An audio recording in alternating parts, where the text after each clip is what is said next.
Hey guys, in today's video, I'm going to be doing a review of the G2 Reed on my motorized bike. Let's get right into the video, guys. So we're going to do 3 pros for this Reed valve and 3 cons as well. So the first pro is that this thing is really easy to install and it's really cheap also. I got this thing off Amazon for $30 and it bolts right up to your intake manifold.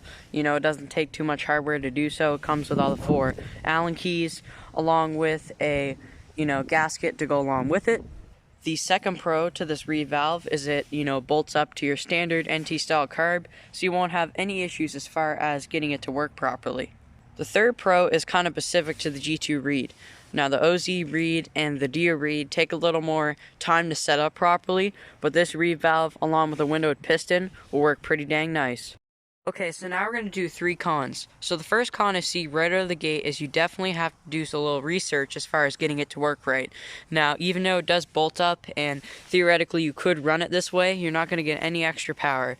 What you need to do is go ahead and window your piston, and that involves taking a Dremel, drilling a hole in the center of the skirt, and then go ahead and widen it to the shape of your intake. And you don't want to go bigger than your intake because that can cause excess piston wear, so you definitely need to know what you're doing. The second con is air leaks. You'll notice these gaskets here are not aftermarket. I went ahead and made them myself, along with this one here. It does come with all the gaskets necessary, but they're known for air leaks, and what I recommend is some RTV, which is a sealant. I'll throw up a picture right here, and a RTV sealant will do it for you as far as sealing her up. And finally, the third con is clearance. Obviously, if you have your frame quite close there, your air filter could run into it. Your fuel inlet can get caught up in there. Mine kind of curves up and goes up, but as you can tell, it does hit my seat stay, so I did have to turn it. That's only for the Bofang carb though. The standard NT will work great. It will just come up and you can connect your fuel line and fuel filter like normal.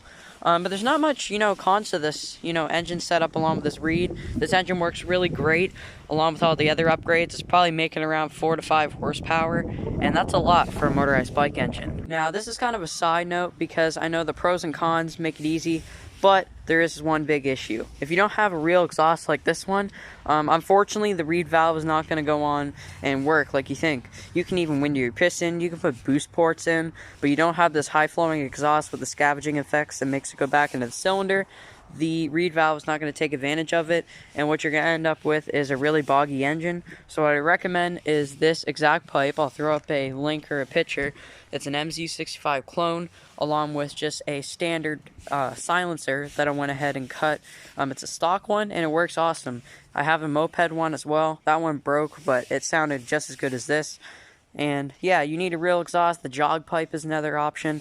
It kind of does the same thing, but it comes out the back kind of more straight. And you can even get the scooter exhaust that kind of comes down here and then up. So it kind of comes under the frame, it goes under your pedal, and it comes out the side of the chainstay. There's a lot of different exhausts. I'm not going to get into that, but you definitely need a real pipe. And everything to watch out for is your clutch. Mine unfortunately started slipping out of nowhere. That's because I've added a bigger cylinder along with the pipe and the reeds. So you'll probably need better clutch pads. You can get them from RDM, Ethan Smolik. They sell really good ones.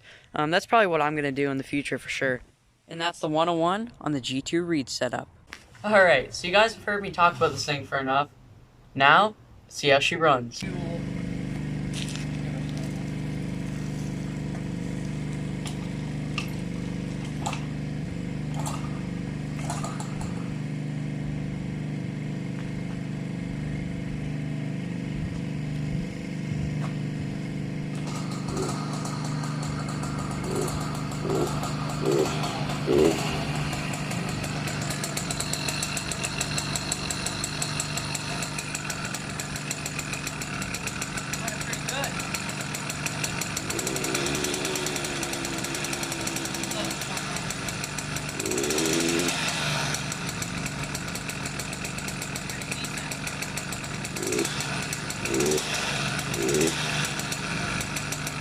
Lot of pressure coming out of this thing.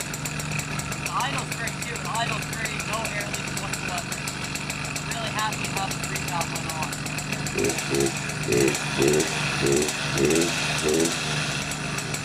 Smoking a little bit. Getting later in the day, starting to get colder. The tune's a little off. I hope you guys can hear what I'm saying.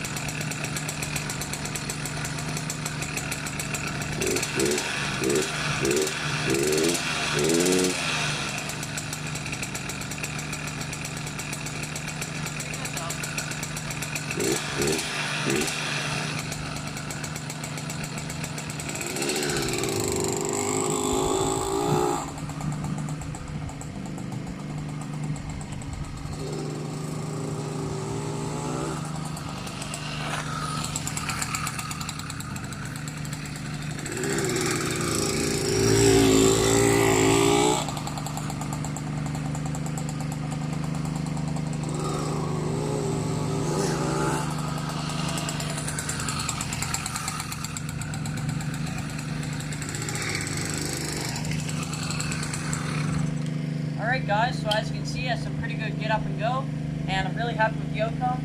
We're going to do some riding videos probably coming up this week, so stay tuned.